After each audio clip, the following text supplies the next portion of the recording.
Hey guys, what's up? What's new? I'm coming to you from my closet again to update you on what's been going on with my fertility journey.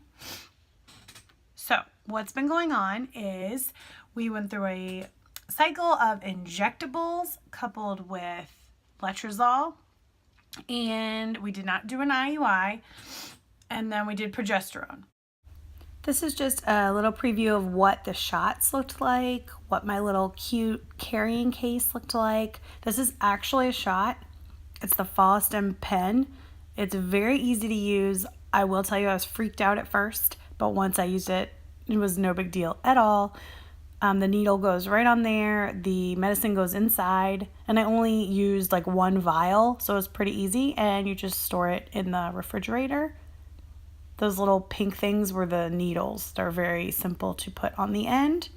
This is the progesterone that I took 2 times a day.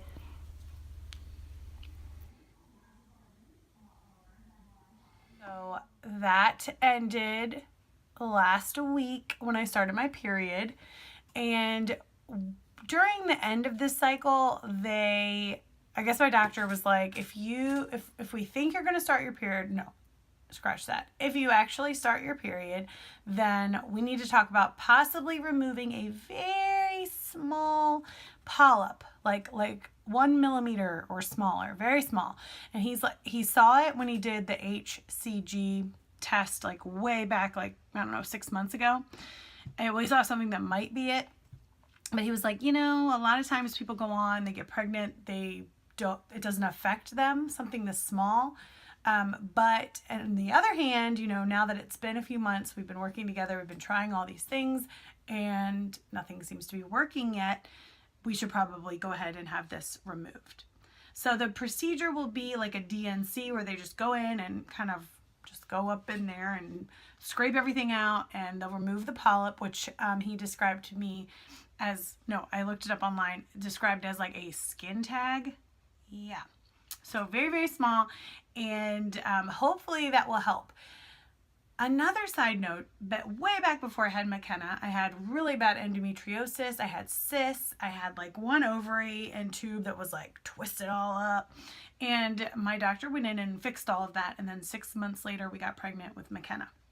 And this new doctor, old doctor is retired now, new doctor said that we need to go in there and also just kind of take a look around and see if there is scar tissue left over from before, if there's any more signs of new endometriosis, which I don't think there is. I had a lot of symptoms when I had endometriosis, and I don't have any of those symptoms now.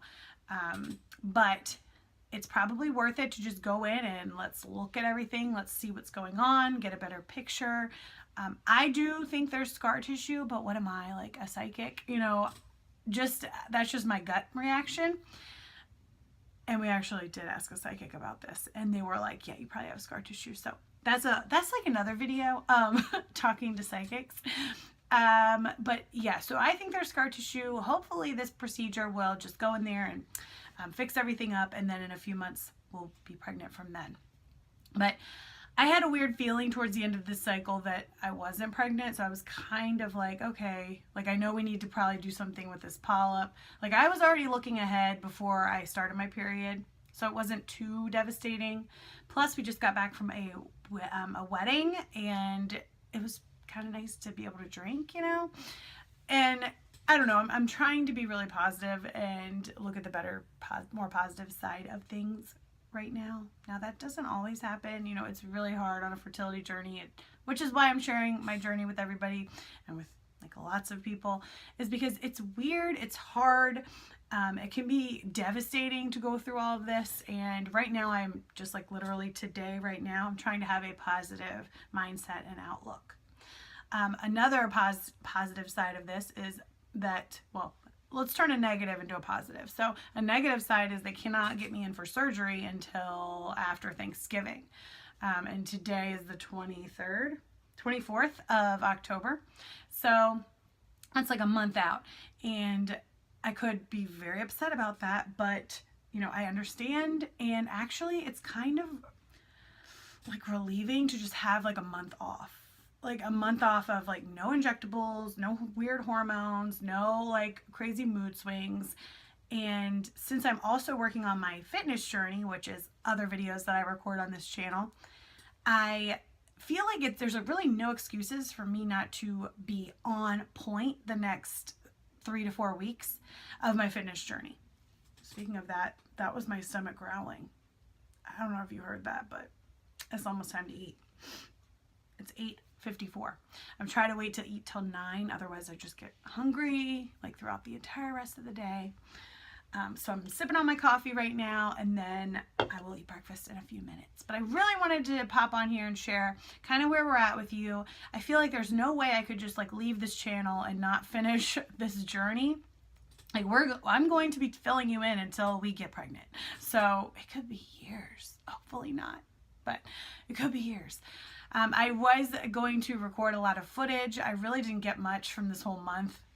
So, you know, shame on me. I'm going to try to record more with the surgery and stuff, because like when it's going on, I'm like, who cares? Who really wants to see this? But now when I'm putting the video together, I'm like, hey, it'd be cool to have some footage to share with you guys. So I'm going to try to be better about that. This is kind of just a chit chat and let you know where we're at, what we're doing. Taking the month off, gonna really focus on my fitness journey and hit it hard. There's another video that's going to go up really soon that my husband and I recorded on the way back from the wedding that we went to, and it's just kind of going over my fitness program. So if you're interested in that, that'll be up soon. But thank you guys so much for following my journey. Some of you guys send me messages and comments, and it's really nice to hear that some part of my journey is somehow helping you, or maybe you're in the same situation. It makes my heart happy to know that we have each other, because it can feel kind of lonely when you're doing this whole thing like on your own and you feel like you're the only one that goes through fertility treatments or a journey like this. So love you guys, and I will share some more news with you soon.